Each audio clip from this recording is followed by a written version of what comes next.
안녕하십니까. 하창모입니다. 주식하시다 보면 FOMC 회의라는 이야기를 많이 듣게 되는데, 많은 분들이 알고는 있지만은, 또 구체적으로 한번 설명을 한번 해보라. 그러면 조금 못할 수도 있고, 막연하게 알 수 있을 것 같아서, 한번 오늘은 이 시간을 우리가 한번 좀 깊게 볼 수 있도록 하겠습니다. 뭐예요? 중요한가요? 그 다음에 가장 시장에서 많이 나오는 단어 중에 하나가 PCE 물가지수라고 있습니다. 이거 한번 보도록 할게요. 자, 그럼 지금부터 보면 이제 우리가 미국이 연방준비제도 의사회라는 게 있어요. FOMC 회의라고 하는데, 제가 괜히 이제 영어로 보여드리니까 여러분들이 머리 아프죠? 참 좋은 세상이에요.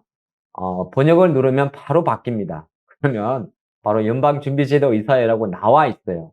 그래서 뭘 하는지 다 홈페이지에 들어가게 되면 크게 하는 역할은, 공개시장 운영이라는 걸 하게 되고, 할인율, 준비 요구사항 이런 거를, 결정하게 됩니다. 결정하게 되고, 이제 위원들이 많이 있겠죠. 그래서 12명의 위원들이 구성되어 있으면 이분들이 실제적으로 이제 앞으로 금리를 올릴지 내릴지 이렇게 결정을 하는 거죠.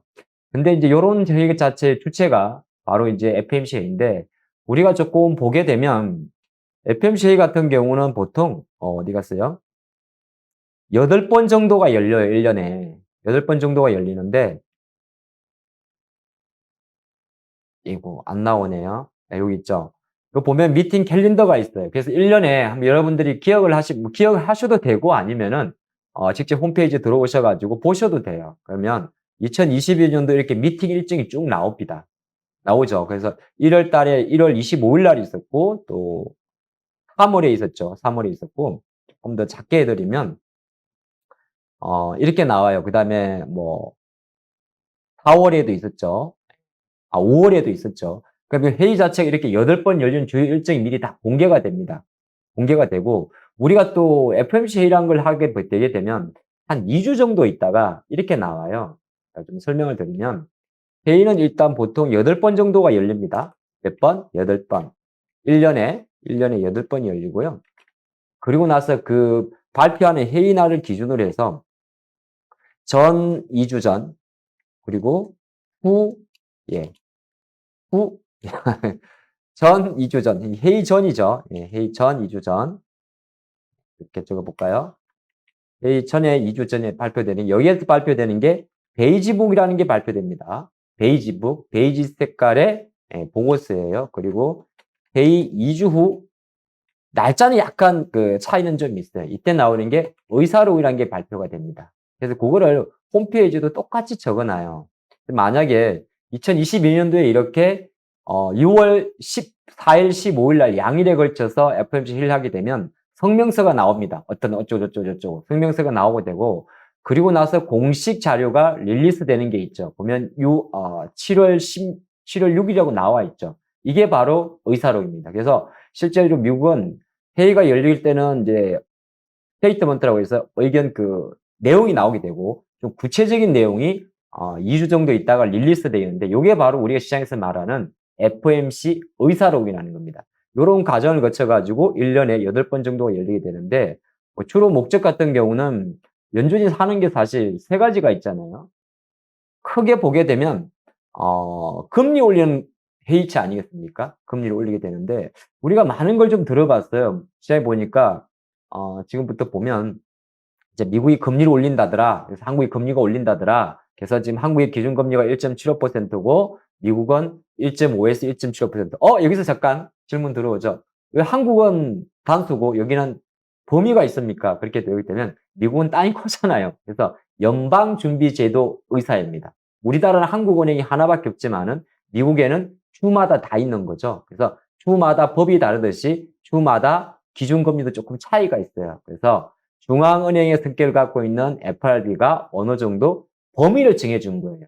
땅이 워낙 크다 보니까 연방국가잖아요. 그래서 이렇게 범위가 있는 겁니다. 이렇게 보게 되고 그럼 이런 걸 통해 가지고 우리가 금리를 보면서 뭐 증시가 올라간다 내려간다 하는데 많이 봤더니 그런 이야기를 많이 해요. 뭐 이런 식으로 이건 이제 PCE 물가지수라는 건데 물가가 떨어지게 되면 올라가게 되면 금리를 올린다야 된다. 이런 이야기도 많이 들어봤고 또 하나가 또 소비자 물가지수라 해가지고 뭐 물가지수가 많이 발표돼요. 뭐가 뭔지 모를 정도로. 그렇죠. 그래서 그걸 좀 정리를 좀 해드릴게요. 미국이 이제 그 연준이 금리를 결정할 때 크게 세 가지를 가지고 결정을 하게 됩니다. 크게. 첫 번째는 생산자 물가 지수라고 해요. 그러니까 재화를 만드는 거죠. 우리는 소비자고 기업 입장이나 보시면 좋을 것 같아요. 그네들의 물가 지수. 만약에 기업들이 자동차를 만드는데 비싸게 만들었으면 그게 향후에 소비자 물가 지수한테도 영향을 미치겠죠. 800만 원짜리 자동차를 1000만 원에 출고하게 되면 우리 소비자들은 나중에 1000만 원보다 800만 원에 살 수 없고 1000만 원, 그러니까 조금 더 비싸게 사겠죠. 이게 무슨 말이냐?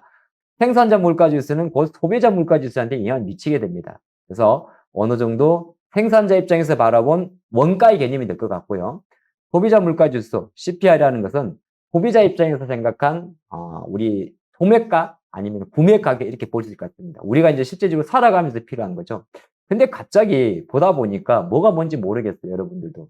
근데 가장 중요하게 보는 거는 미국 연준이 금리를 결정할 때 물가가 비싸서 높았냐 내렸냐 조금 본 대로 과연 이 지표 소비자 물가 지수를 보고 미국이 금리가 비싸기 때문에 내리는지 아니면은 그거보다 조금 나은 거 PC 물가 지수를 보고 내리는지 이것도 좀 중요하게 되는데요. 사실은 내용은 여러분들이 명확하게 하시면 좋을 것 같아요. 연준이 금리를 내리고 올리고 할 때는 이것보다는 이걸 더 중요하게 생각합니다. PCE 물가 지수라고 그래요. 이게 왜 그러냐면 1999년도까지는 미국이 소비자 물가 지수를 기준으로 해서 물가를 결정을 했었어요. 근데 2000년 접어들어서 이 PCE 물가 지수를 가지고 물가가 비싸다, 낮다 이런 걸 판단하는 겁니다. 그래서 여기에서 나오는 단어가 하다 보면 그냥 물가 지수 말고 우리 권원 물가 지수라는 걸 배우게 되는데 이거는 뭐냐면 코어 물가 지수라고 그래요. 물가는 이렇게 많은 구성 항목들이 있습니다. 항공료 운임도 있을 수가 있고요. 에너지 비용이 될 수도 있고 숙박비, 주거비가 될 수도 있고 중고 트럭, 새로운 차, 신차, 식품 이렇게 다 있는데 두 가지는 빼요. 어떤 거? 식료품하고 에너지. 너무 변동성이 크니까. 그래서 그거를 빼고 본 게 바로 거는 CPI인데 아까 조금 전에 말씀드렸다시피 연준이 금리를 결정을 할 때 그럼 요거는 똑같이 근원으로 보면 되는 거 아닙니까? 이렇게 볼 수 있잖아요. 아니면 이것도 똑같은 요인으로 근원 PC로 보는 거 아닙니까? 맞습니다. 그래서 지금 보는 이 데이터가 바로 근원 CPI입니다.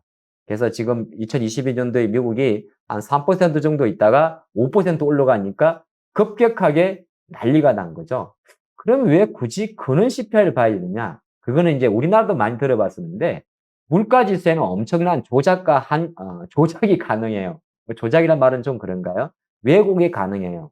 우리가 통상으로 말하는 이 소비자 물가 지수와 연준이 정말 이제 세 가지 PPI, CPI, 그는 PPI, CPI, PCE 중에서 가장 기준으로 본다는 PC 물가 지수는 이 가중치 구성 조성에서 바로 차이가 납니다.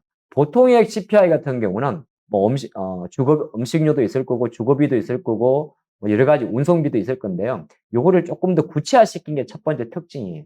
그래서 뭐라 그러냐면 이 물가 지수 같은 경우는 이것보다 조금 더 바스켓 범위를 넓게 표현했죠. 그래서 미국이 2000년 접어들어서 PC 물가 지수 같은 경우가 미국 GDP의 70%까지 반영한다. 그런 데이터가 나오다 보니까 2000년 이후부터는 이 PC 물가 지수의 지표 흐름을 보고 뭐 만약에 과열이면은 금리를 인상한다든지 그런 흐름이 있고 두 번째가 두 개가 좀 다른 게 CPI 같은 경우는 보통 2년마다 바스켓을 바꿔요. 근데 요거는 한 분기별로. 그러니까 이 밸런스를 조정하는 그 바스켓 바운더리가 CPI가 좀 길어요. 그렇게 되면 어떤 상황이 되냐면 2022년도처럼 갑자기 러시아 우크라이나 이슈가 발생을 해서 뭐 국제 유가가 50% 올라가고 그러면 구성항목 비율에서 2년치하고 1년치하고 얘는 제대로 반영을 못 하겠죠. 최근에 급격한 원자재나 인플레이션의 움직임을 CPI가 반영을 못 하기 때문에 오히려 PC를 많이 보는 겁니다. 그게 두 번째 특징. 세 번째는 이게 약간 특정 시점 개념이에요. 그래서 요지는 뭐냐? 연준이 이렇게 여러 가지 지표가 발표됩니다. 그래서 소비자 물가 지수가 발표될 때는 한 가지만 보시는 거죠. 어떤 거? 그냥 일반적으로 8.6% 올랐습니다라고 일반적으로 나오긴 나오는데 파월 의장이 직접적으로 보는 것은 식료품과 에너지 가격에 뺀 근원 CPI를 보는 거고 근데 이것보다 조금 더 디테일하게 보는 것이 조금 전에 살펴봤던 여기서 이제 그러니까 식료품하고 에너지는 빼요. 에너지 가격하고 식료품이 어디 가서 식품 가격은 빼고 그럼 지금 미국 같은 경우 앞으로 만약에 항공 운임이 많이 올랐다. 중고 트럭이 올랐다. 그렇게 되기에는 물가지수는 잘 꺾이지 않겠죠. 그래서 오히려 더 요런 흐름, PC 디플레이트가 연준이 가장 신경 쓰는 부분입니다. 만약에 그래서 오늘의 이 우리가 공부하는 부분에서 미국이 뭐 물가지수가 8%가 넘었다. 사실 그것도 되게 영향을 미치는데 가장 중요한 거는 PCE 물가지수가 3% 중반으로 내려온다. 그러면은 오히려 금리를 인상할 필요도 없는 것이고 오히려 다시 인하할 수도 있는 거고 다른 한편으로 PCE 물가지수가 오히려 5%까지 다시 올라간다면 그럴 가능성은 낮다고 봅니다만 연준은 상당히 공격적인 금리 인상을 할 수밖에 없겠죠. 자, 오늘 여기까지는 살펴봤는데 좀 어려웠나요? 한번 처음부터 조근조근 다시 보시기 바랍니다. 여기까지입니다.